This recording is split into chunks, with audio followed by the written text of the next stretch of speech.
Hello नमस्कार वीरेंद्र, हमारे channel में आपका स्वागत है। हम आपको बहुत ही महत्वपूर्ण जानकारी देने वाले हैं। अतिथि शिक्षकों की नियमितीकरण को लेकर, अतिथि शिक्षकों की नीति बनाने को लेकर शासन से जब भी सवाल किया जाता है तो स्पष्ट कहा जाता है कि अतिथि शिक्षकों के हित में नीति बनाई जा रही है। और अतिथि शिक्षकों के हित में नीति कब बनाई जाएगी इसके बारे में भी कोई जानकारी नहीं दी गई, लेकिन जब भी सवाल किया जाता है तो उनके हित में नीति बनाई जा रही। मीडिया भी सवाल करती है शासन से, तो उनका कहना है कि अतिथि शिक्षक में जल्द से जल्द नीति बनाई जाएगी, यानी अतिथि शिक्षकों का भविष्य सुरक्षित किया जाएगा। लेकिन अभी डेट कंफर्म नहीं कब तक किया जाएगा और हरियाणा की तर्ज पे किया जाएगा, किस आधार पर किया जाएगा अभी बताया नहीं गया है।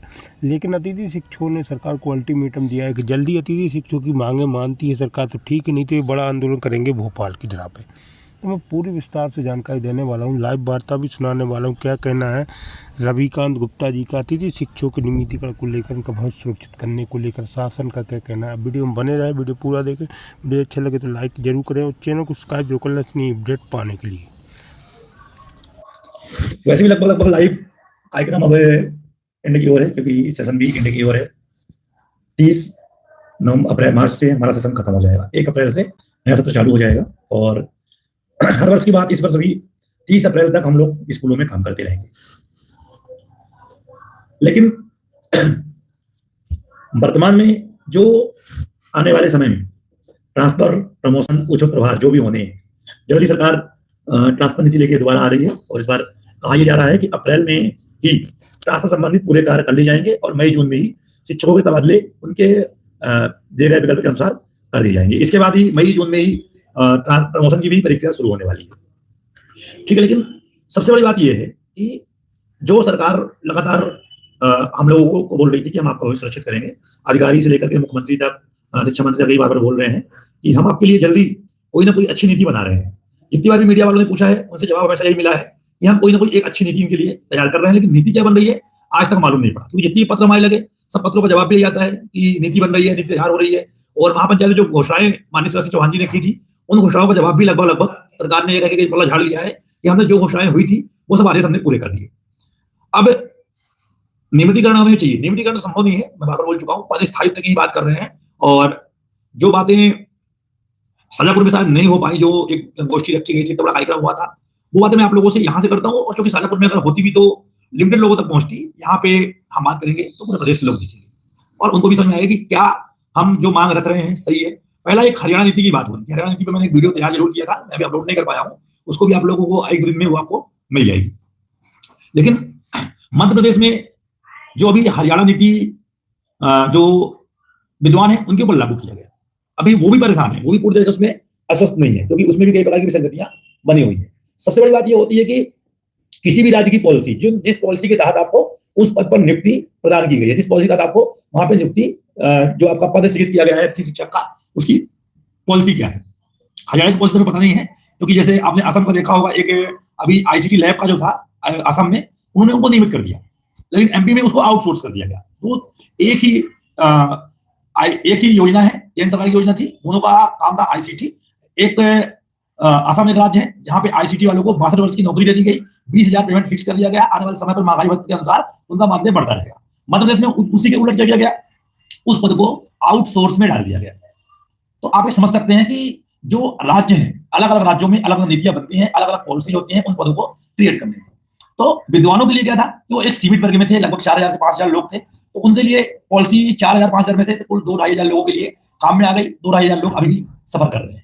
लेकिन अतिथि शिक्षकों के मामले में एक उलट रास्ता है। इसमें लगभग 2.5 लाख के आसपास लोग ऐसे हैं जो अतिथि शिक्षक के रूप में कार्य कर चुके हैं। 3 लाख से अधिक रजिस्ट्रेशन है 3.0 में, इसमें 2.5 लाख लोग ऐसे होंगे जो अतिथि शिक्षक में कहीं ना कहीं कार्य, चाहे 1 साल किया हो, 6 महीने किया हो, 5 साल किया हो और 10 साल किया हो, काम कर चुके हैं। हरियाणा नीति में एक चीज क्या है कि उसमें यह कहा गया कि जो कार्यरत अतिथि शिक्षक है उनके लिए ही नीति बनाई गई। उसमें स्पष्ट एक लाइन है, उसमें उसको मैं बना के आपको डाल भी दूंगा कि जो हरियाणा नीति है वो केवल कार्यरत अतिथि शिक्षकों के लिए बनाई गई थी।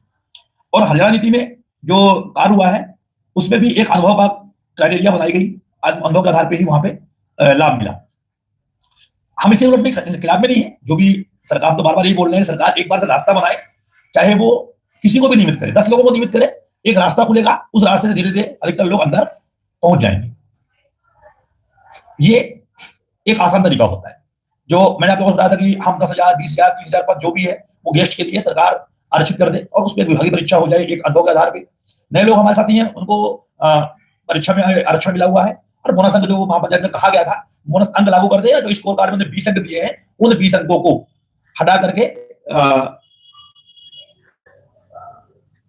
उन 20 अंकों को हटा के हमारे स्कोर कार्ड में 10 अंक पर अधिकतम 100 अंक जोड़ दिया जाए। तो सबसे प्रथम काम क्या है?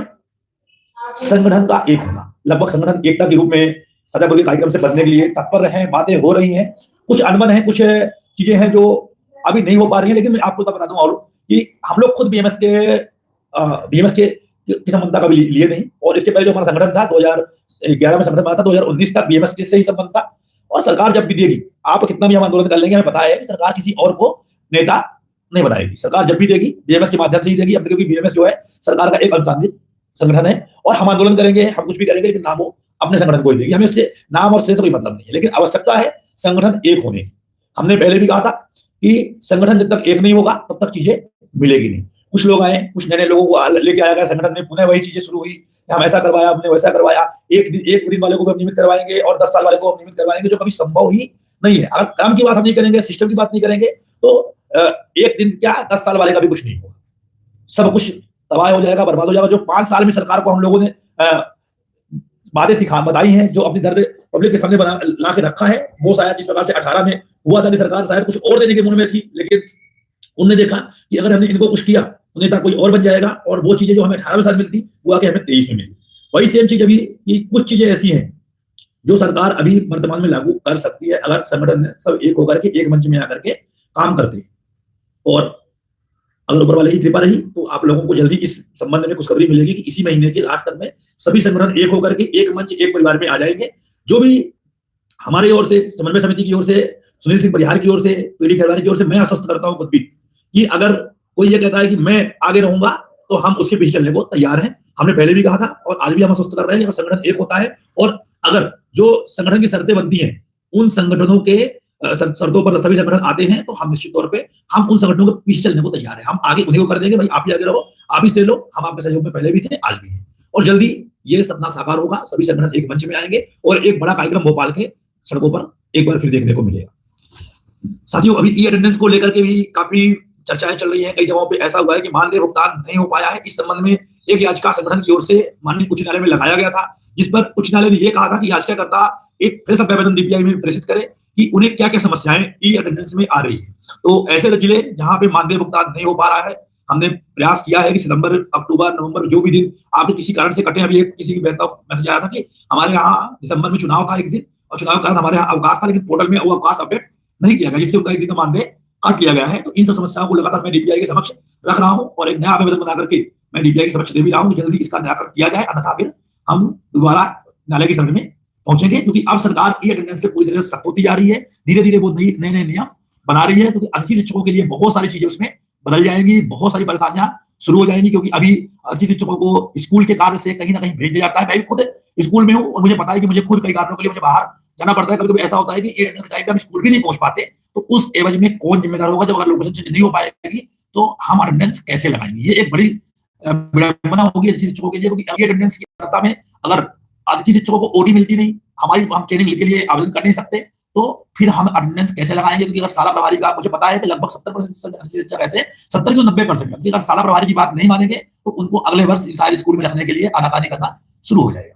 तो ई अटेंडेंस का मामला भी बहुत ही गंभीर है, और जल्दी इस संबंध में एक प्रेस याचिका उन्हें संगठन की ओर से माननीय न्यायालय में लगाएंगे, जिसमें जो समस्याएं हैं वो समस्याएं आप हमें बना के भेजें, जिससे उसकी एक नया आवेदन तैयार करके हम डीबीआई में लगा सके और इसके बाद माननीय न्यायालय की ओर हम दोबारा रुख कर सके। साथियों, आज बहुत सारे पद एजुकेशन पोर्टल 3.0 में जो बंद हुए थे वो अपडेट कर दिए गए हैं। जो जिन पदों को पिछले वर्ष छात्र संख्या ना होने की इसी पर लॉक कर दिया गया था, वो सब पद इस वर्ष पुनः आपके एजुकेशन पोर्टल 3.0 पे लगभग 5000 पदों को आज अपडेट किया गया है।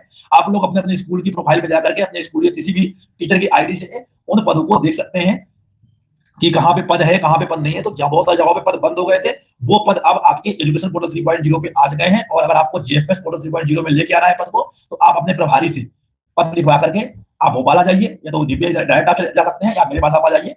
मेरा एड्रेस मैंने पहले भी दिया था, मोती मस्जिद के पास आप लोग आओगे, मोती मस्जिद में पंपिंग आयरन जिम के सामने है, आप वहां पे आके मुझे कॉल कर लेंगे, कॉन्टेक्ट कर लेंगे। कॉल नहीं उठा तो आप मैसेज कर देंगे कि हम भोपाल में हैं, हम आपसे मिल लेंगे। अभी 2 दिन की छुट्टी है, 2 दिन में अगर जो भी मोबाइल आ सकता है, क्योंकि अगले शायद 15 जो भी ज्वाइनिंग डेट 31 जनवरी की गई थी उसे बढ़ा के अब 15 फरवरी कर दी गई है। 15 फरवरी तक अच्छी शिक्षकों की ऑफलाइन ज्वाइनिंग चलती रहेगी। तो जो बंद हुए थे, लगभग 5000 पद बंद हुए थे, छात्र संख्या अफरात है, तो एजुकेशन पोर्टल 3.0 में वो पद लगभग खोल दिए गए हैं, और जहां आवश्यकता है और पद नहीं खोले गए हैं वो लोग अपने अपने जियो से पद लिखवा के व्हाट्सएप कर देंगे, और जहां पे पद खोल दिए गए हैं वो अपने अपने प्रभारी से 3.0 में पद खुल गया है तो गेस्ट रखने हेतु अगर आप पत्र लिख के भिजवा देंगे तो हम प्रयास करेंगे कि आपका वो पद भी खोल दिया जाए। आप लोग अगर नहीं देख पा रहे हो तो आप मुझे व्हाट्सएप करना अपना डाइस कोड, मैं डाइस कोड